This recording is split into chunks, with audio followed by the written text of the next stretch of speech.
Eddie, which success story is the best of the season? I got four of them.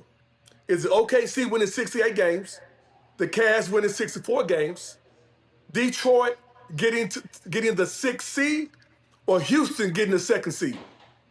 I would say the biggest success story is Houston. I would say that because nobody's seen this coming. You know what I mean? Like, it's not one. I wouldn't say none of us right here would think that Houston will be where they're at right now. You know what I mean? With what they had on their team. Second in the West is real good, no Yeah, doubt. second in the West is what they're doing. Okay, see, we could kind of see that brewing. Yeah. Last year, SGA, we know Chet was hurt. You know, they signed Hartenstein. But 68 games is 68 games. You two away from 70. Yeah, no, 68 right. games is 68 games. I mean, I've been the most winningest team I've been on. We won 66 games, and then came back the next year and won, I think, 62. So I'm saying that, like, but you see that coming. You know what I mean? You don't see what Houston did. You like okay. Ime Udoka, how he has those guys playing. Now, do I think that they could go far in the playoffs? I don't know. That remains to be said because they're still youngsters, but they do got some OGs over there. You know what I'm saying? They got some OGs over there tied to that. So I would have to say Houston. Houston. Okay, so I'm not surprised by Houston because I know Ime, and Ime is a dog, just a dog. And so typically the young team takes on the personality of your coach, and then I know Royale and those dudes. So all those dudes are dogs. So I'm not really surprised. What you think, Mike? I have to go Detroit.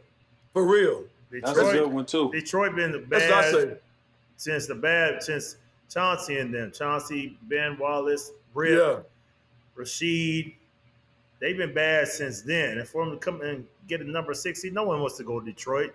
You know what I mean? I mean, there's nothing against the city or the team, but it ain't a place to be basketball wise. You know, I mean, even since they won those championships, I'd have to go with them. I think JB's done a hell of a job over there with getting them all together. Say, man, Cade Cunningham made a statement, and he said, "My goal is to be the best player in the world." He said, "You will find a hard time finding 5-point guards better than me." That's good confidence. That's what he's supposed to believe. Yeah. And that boy's a problem. That Texas boy, that Dallas boy is a problem. Let me say this. Let me say this about that. The Knicks and Detroit, to me, is the most intriguing first-round series that's out there. I know people might say in the East, at least. People might say the Pacers and Milwaukee because they got the Pacers favored or whatever, but that's not the one that I'm really going to be paying attention to more than, I mean, I'm going to pay attention to all of them, but I feel like Detroit got something up their sleeve. Yeah. You know, Detroit got something up their sleeve. They good and young, bro. You be careful. Yeah. You be careful. The New York Knicks got to be careful playing that team right there. That's right. Sorry. All right, Mike. Which trade was the most impactful this year? Luka to the Lakers, AD to the Mavs, DeAndre Hunter to the Cavs, Jimmy to the Warriors, or De'Aaron to the Spurs? Luka to the Lakers, I think. For sure.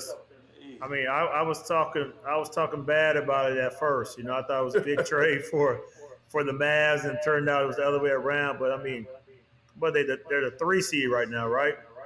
And they just made their way all the way up, man. I think him coming there maybe restarted his career. You know what I mean? Rejuvenated him to where, okay, now I'm gonna give it all my all out there, and that's the way he's playing. Eddie, who you think? I got to go with Luka too. At the first time, I was like the same way with Mike. I'm like, damn. Okay, they got 2 on the ball dominators. You know, how is that going to work? And then how good is their defense going to be? They lost the back end of their defense with Anthony Davis with block shots. And, you know, a lot of times people just look at block shots, but it's also alternating shots, you know what I'm saying? Or making a guy not even want to try to get his shot off in the paint, you know, rebounding, all those things that I thought that was going to hurt. And then I was looking at Gafford, Lively, and Anthony Davis, and I'm like, damn, they got a lot of size over there. Kyrie over there. They gonna shit. They gonna be all right over there. And then guys start getting hurt and falling off for the season and stuff. And hopefully they get well soon. Especially Kyrie. I think Lively is back, or he's going to be on his way back. But I thought it was a trade that worked for Dallas at first. But looking at it right now, how it's working out, I think the Lakers obviously have won this trade, and then they won the trade for the future as well. They got a guy that's he's 27 years old. So they're going to have a guy tied up for like 10 years. Yeah, so for the future, I'm not sure, bro, because after LeBron leave, they still have to replace LeBron with the superstar. And getting superstars is not as easy as it sounds. So LeBron got... KD might be over there. It might be saying KD over there. But KD is old too, though. No, but KD's still out there. I'm not saying old in a bad way. I'm talking about in the future, right? In the next 3 years, Luka still needs some help. The trade that I really love, bro, is De'Aaron to Wemby. To the Spurs. De'Aaron and the Spurs, and they add one more.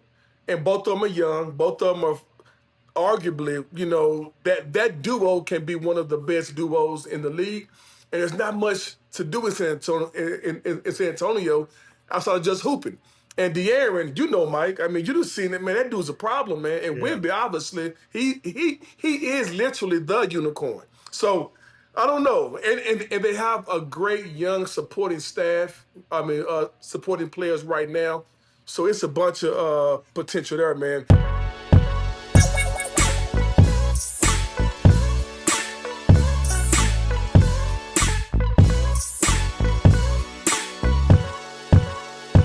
Trade game.